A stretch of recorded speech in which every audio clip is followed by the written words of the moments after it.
औज़ुबिल्लाहि मिनश्शैतानिर्रजीम बिस्मिल्लाहिर्रहमानिर्रहीम। अस्सलाम वालेकुम dear students, welcome to my YouTube channel. जी स्टूडेंट्स, तो इस वीडियो में मैं आज आपके साथ CS11 introduction to computing graded discussion board का जो सोल्यूशन है वो मैं आपके साथ शेयर करने जा रहा हूँ। सेमेस्टर स्प्रिंग 2023 के आप लोगों की CS का एक और टास्क आ चुका है। इससे पहले आप लोगों ने असाइनमेंट को अटैम्प्ट किया, फिर आपने क्विज़ किया है और अब CS का एक और टास्क जो कि ग्रेडेड डिस्कशन बोर्ड है GDB, इसका टॉपिक आ चुका है। और GDB आप लोगों की 31 मई को ओपन होगी, 1 जून इसकी लास्ट डेट है। तो 2 दिन वो और 4 दिन आपके पास ये बने, तो तकरीबन 6 दिन का टाइम आपके पास है। आप लोग आसानी से GDB को बना सकते हैं। ठीक है, इस वीडियो को आपने मुकम्मल देखना है, कोई भी पार्ट आपने स्किप नहीं करना। अगर वीडियो को मुकम्मल देख लेंगे तो जो बात मैं आपके सामने करने जा रहा हूँ आपको समझ आ जाएगी और उसके बाद आप लोग आसानी से अपनी GDB का जो सोल्यूशन है उसको आप लोग तैयार कर सकते हैं। अच्छा, तो चलते हैं यहाँ पे। अब देखें फर्स्ट ऑफ ऑल कि GDB प्रॉब्लम स्टेटमेंट। तो यहाँ पे आपको एक प्रॉब्लम स्टेटमेंट दी गई है, इसी के ऊपर आपका जो मेन क्वेश्चन है GDB का जो टॉपिक है वो आपका इसी के ऊपर रिलाई कर रहे हैं। ठीक है, इसी के ऊपर डिपेंड कर रहा है। तो पहले आपने इसको अच्छे अंदाज में समझना है। इसको मैं अभी आपके सामने आसान लफ्ज़ों में रखता हूँ और उसके बाद आपको इसकी समझ आ जाएगी। उसके बाद आप लोगों के लिए क्वेश्चन को करना ज़्यादा आसान होगा। लेकिन अगर आप इसको नहीं समझेंगे, डायरेक्ट क्वेश्चन पे जाएंगे, तो फिर आप लोगों के लिए इसका आंसर देना काफ़ी मुश्किल होगा, क्योंकि जो आपने आंसर देना है वो आपने इसी प्रॉब्लम स्टेटमेंट को माइंड में रख कर देना है। ठीक है, पहले इसको समझना बहुत ज़रूरी है। तो पहले हम इसको समझते हैं। पहले यहाँ पे देखें, ठीक है, a chemical firm XYZ produces and supplies chemical to various sectors and of industry. ठीक है, कि केमिकल की एक फर्म है, कंपनी है जो कि प्रोड्यूस करती है एंड सप्लाई करती है डिफरेंट टाइप के केमिकल, जो मतलब कि डिफरेंट सेक्टर्स हैं इसी इंडस्ट्री के उसके अंदर। और कुछ केमिकल्स ऐसे हैं जो कि काफ़ी ज़्यादा ख़तरनाक है। ठीक है, उनके कुछ केमिकल्स ऐसे होते हैं जो कि मतलब कि जैसे वो धमाका वगैरह हो सकता है। तो कुछ केमिकल बीच में ऐसे भी हैं जिनकी नेचर है वो उनकी मतलब कि हैज़रस नेचर है। ठीक है, और उसके बाद एक्सप्लोसिव है। And during the production of such chemical the chemical reactions can be disasters. तो ऐसे केमिकल की जब प्रोडक्शन होती है, जब इनको बनाया जाता है, तो इनकी जो मतलब कि प्रोडक्शन है उस दौरान जो केमिकल रिएक्शन होते हैं, ठीक है, वो डिजास्टर्स हो सकते हैं and may result in death और injury to people if not manage properly. तो फिर उनका नतीजा ये निकल सकता है कि वहाँ पे जो केमिकल कंपनी है उसके अंदर जो लोग काम कर रहे हैं, ठीक है, जो लेबर हैं, जो लोग हैं वहाँ पे, तो वो ज़ख्मी हो सकते हैं या फिर वो अपनी जान से भी जा सकते हैं अगर इस तमाम जो सिस्टम है इसको प्रॉपरली मैनेज ना किया जाए।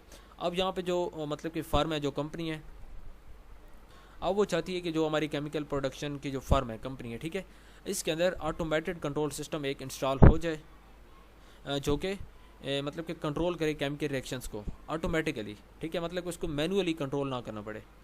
और ये जो सिस्टम है, कंट्रोल सिस्टम, ये मॉनिटर करेगा status of chemical reactions, chemical के रिएक्शंस के जो स्टेटस हैं उनको through various sensors and this data will be proceed by the system to control the chemical reactions and various other safety mechanism. तो एक तो वो जो मतलब कि वो कंट्रोल सिस्टम लगाना चाह रहे हैं वो केमिकल जो रिएक्शंस हैं उनको कंट्रोल करेगा अपने डिफरेंट जो उसके सेंसर्स होंगे उनको यूज़ करते हुए, और उसके साथ साथ जो डाटा है वो प्रोसीड किया जाएगा सिस्टम की जानिब से to control the chemical reaction, chemical reaction को कंट्रोल करने के लिए, and various other safety mechanism, और इसके अलावा जो बाकी मतलब कि हिफाजती इक़दामात होते हैं उन तमाम को, और केमिकल रिएक्शन को कंट्रोल करने के लिए जो कंट्रोल सिस्टम वो वहाँ पे लगाना चाह रहे हैं, अब वो डाटा को प्रोसीड करेगा।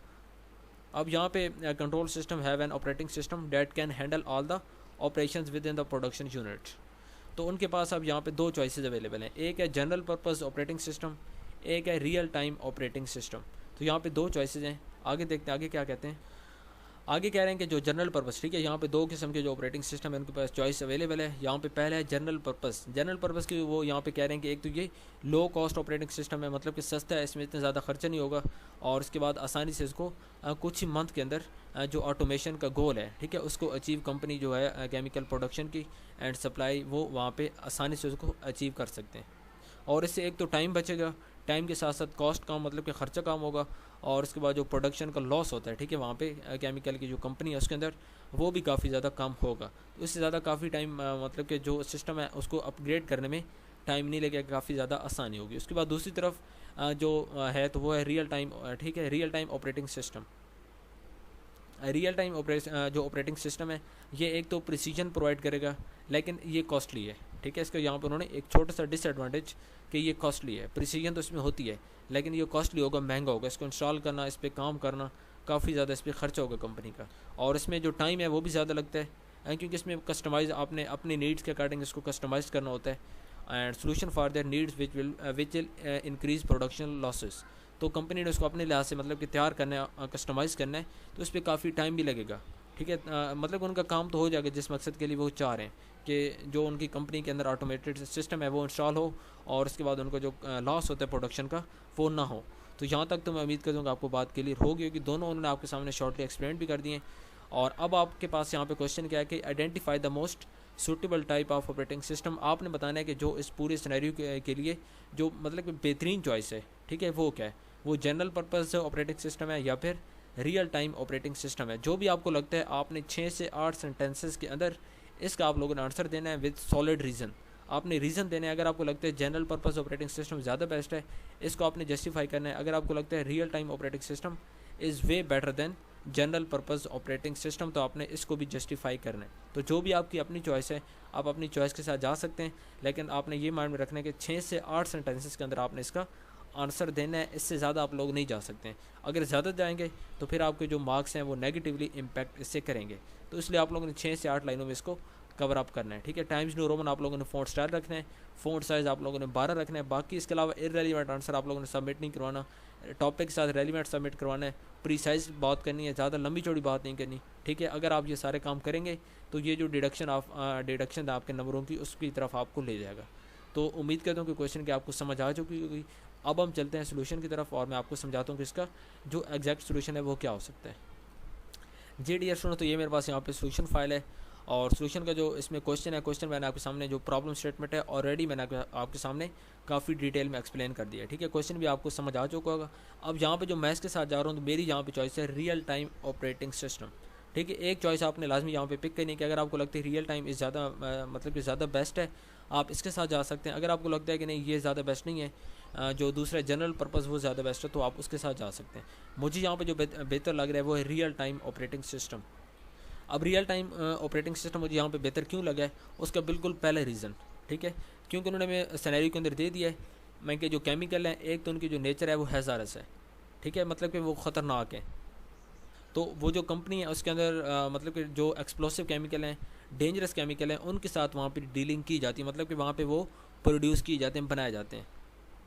तो इस हिसाब से जो रियल टाइम ऑपरेटिंग सिस्टम है वो ज़्यादा बेहतर है, क्योंकि ये जो क्रिटिकल टास्क होते हैं उनको ज़्यादा अच्छे अंदाज में मैनेज करता है। ठीक है, और आपको क्विक रिस्पांस, आपको जल्दी रिस्पांस देता है एंड प्रिसाइज टाइमिंग, और टाइमिंग भी आपकी कम लेगा, और आपके जो रिस्क होंगे कंपनी के अंदर उसके केमिकल रिएक्शन को लेकर वो तमाम के तमाम कम हो जाएंगे। तो ये आपको सेफ्टी देगा, क्योंकि आपको जो कंपनी के अंदर केमिकल प्रोड्यूस हो रहे हैं, सप्लाई हो रहे हैं, ठीक है, डिफरेंट सेक्टर्स के अंदर, तो वो काफ़ी ज़्यादा ख़तरनाक हैं। तो इस सेंस में सेफ्टी को मद्देनज़र रखते हुए और इसके बाद क्विक रिस्पांस है उसको माइंड में रखते हुए, प्रीसाइज टाइमिंग को माइंड में रखते हुए, मिनिमाइज द रिस्क को माइंड में रखते हुए, तो ये कुछ 4-5 चीज़ें जो कि यहाँ पे इस रीजन के अंदर लिखी हुई हैं। तो इनकी वजह से जो RS है, RTOS है, ठीक है, ये ज़्यादा बेस्ट है। उसके बाद ये सेकंड रीज़न है सेंसर मॉनिटरिंग एंड कंट्रोल। ठीक है, तो जो ऑटोमेटिक सिस्टम कंट्रोल सिस्टम होता है ये रिलाई करता है सेंसर्स के ऊपर to monitor the status of chemical reaction, क्योंकि सिनेरियो के अंदर में यही बात उन्होंने कही है कि जो कंट्रोल सिस्टम होगा ऑटोमेटेड, ठीक है, वो अपने सेंसर्स की मदद से कंट्रोल करेगा, जो केमिकल रिएक्शंस का स्टेटस होंगे उनको चेक करेगा, मॉनिटर करेगा। तो इस हिसाब से जो इस तरह के टास्क होते हैं ये भी जो रियल टाइम ऑपरेटिंग सिस्टम है वो ज़्यादा बेहतर अंदाज में हैंडल कर सकते हैं। ठीक है, क्योंकि वो एट अ टाइम जो मल्टीपल सेंसर्स होते हैं वो उनको रियल टाइम में मतलब कि अच्छे अंदाज में एफिशिएंटली हैंडल कर सकते हैं, और आपको जो एक्यूरेट एंड टाइमली डाटा होता है वो आपको प्रोसीड करके दे सकते हैं। तो इस लिहाज से भी जो सेंसर को माइंड में रखते हुए, क्योंकि सेंसर का यूज़ लाजमी होना है, क्योंकि जो पूरा सिस्टम है वो ऑटोमेटेड है, तो ऑटोमेटेड जहाँ पे आ रहा है वहाँ पे सेंसर्स ऑटोमेटिकली वहाँ पे यूज़ होंगे, क्योंकि वहाँ अपने इंसान ने काम नहीं करना, वहाँ पे सेंसर्स काम करेंगे, उनकी मदद से आपको जो आपका सिस्टम है वो सारा चलेगा। तो इस लिहाज से भी जो RTOS है, ठीक है, ये ज़्यादा बेहतर है। उसके बाद ये third reason stability and reliability. ठीक है, रियल टाइम ऑपरेटिंग सिस्टम के अंदर आपको रिलायबिलिटी और स्टेबिलिटी देखने को मिलती है, प्रिडिक्टेबिलिटी इसके अंदर जो मेन फैक्टर है। ठीक है, ये तमाम चीज़ें जो चांस सिस्टम के अंदर फेलियर के चांस होते हैं, एरर्स के चांस होते हैं। उसके बाद कंसिस्टेंट एंड रिलायबल, आपको मतलब कि जब भी आप करेंगे तो आपको कंसिस्टेंट एंड रिलायबल आपको कंट्रोल मैकेनिज्म प्रोवाइड किया जाएगा through out the chemical production process. पूरे केमिकल प्रोडक्शन प्रोसेस के दौरान ये आपको एक तो रिलायबल, उसके बाद कंसिस्टेंट आपको मतलब कि जो कंट्रोल मैकेनिज्म है वो आपको प्रोवाइड करेगा। उसके अंदर एरर्स नहीं होंगे, उसके अंदर किसी टाइम के जो फेलियर्स हैं वो आपको देखने को नहीं मिलेंगे। तो ये भी एक मोस्ट इंपॉर्टेंट फैक्टर है जो कि यहाँ पे रीज़न हम कह सकते हैं कि जो कि आरटीओएस को जहाँ पे ज़्यादा अच्छे अंदाज में आरटीओएस इसको हैंडल कर सकता है।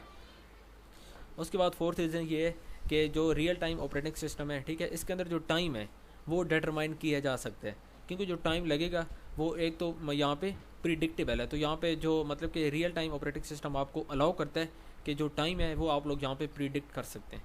इस तरह की जो प्रिडिक्शन होती है ये काफ़ी ज़्यादा इंपॉर्टेंट होती है जब भी आप क्रिटिकल प्रोसेस कर रहे होते हैं जिनके अंदर immediate action to prevent accident, जब भी आपको हादसा से बचने के लिए इमीडिएट एक्शन चाहिए होते हैं। तो वहाँ पे आपको टाइम को पहले ही अगर आप अच्छे अंदाज में प्रिडिक्ट करेंगे तो आप लोग इन चीज़ों से बच सकते हैं। तो यहाँ पे भी जो रियल टाइम ऑपरेटिंग सिस्टम है इसके अंदर आप लोग टाइम को जो मतलब कि रेस्पॉन्स करने का टाइम होगा आप लोग उसको डिटरमाइन कर सकते हैं।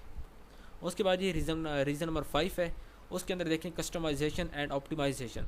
तो आरएस के अंदर आरटीओएस के अंदर आपको कस्टमाइजेशन एंड ऑप्टिमाइजेशन देखने को मिलती है, ठीक है, जिसके अंदर आप लोग अपनी जो आपकी नीड्स हैं उनके अकॉर्डिंगली आप इसको एडजस्ट कर सकते हैं। आपको जहाँ पे लगता है जो चीज़ आपकी जो कंपनी है जो आपकी फार्म है केमिकल की, जो चीज़ आपको वहाँ पे लगता है कि आपको ये चाहिए तो इसके अंदर आप लोग वो इसको उस लिहाज से ऑप्टिमाइज़ भी कर सकते हैं एंड कस्टमाइज़ भी कर सकते हैं। तो इन तमाम चीज़ों को माइंड में रखते हुए हमने ये कंक्लूड किया है कि जो आरटीओएस है वो ज़्यादा बेहतर है एज़ कम्पेयर टू जीपीओएस, ठीक है। अब जीपीओएस जो है वो क्यों मतलब कि बेहतर नहीं है उसके रीज़न भी मैं आपको यहाँ पे एक्सप्लेन तो नहीं करूँगा, मैं सिर्फ आपको लिखो यहाँ पे दिखा रहा हूँ और आप उसको देख लें, ठीक है। तो ये कुछ रीज़न यहाँ पे मैंने MS वर्ड के अंदर लिखे हुए हैं, तो इनको आप लोग देख लें कि क्यों मैंने जो जनरल पर्पज़ ऑपरेटिंग सिस्टम है उसको मैंने क्यों यहाँ पे चूज़ नहीं किया, ठीक है। बाकी जो आरटीओएस है वो मैंने आपके सामने एक्सप्लेन कर दिया और उम्मीद मैं ये करता हूँ कि आपको समझ आ गई होगी। अगर स्टिल आपको कहीं पे मसला होता है तो कमेंट्स बॉक्स में लाजमी आप लोगों ने बताना है। अगर आप चैनल पे न्यू हैं तो चैनल को सब्सक्राइब भी आप लोग लाजमी कर लें और उसके साथ लगे बेल आइकन के बटन को लाजमी प्रेस कर लें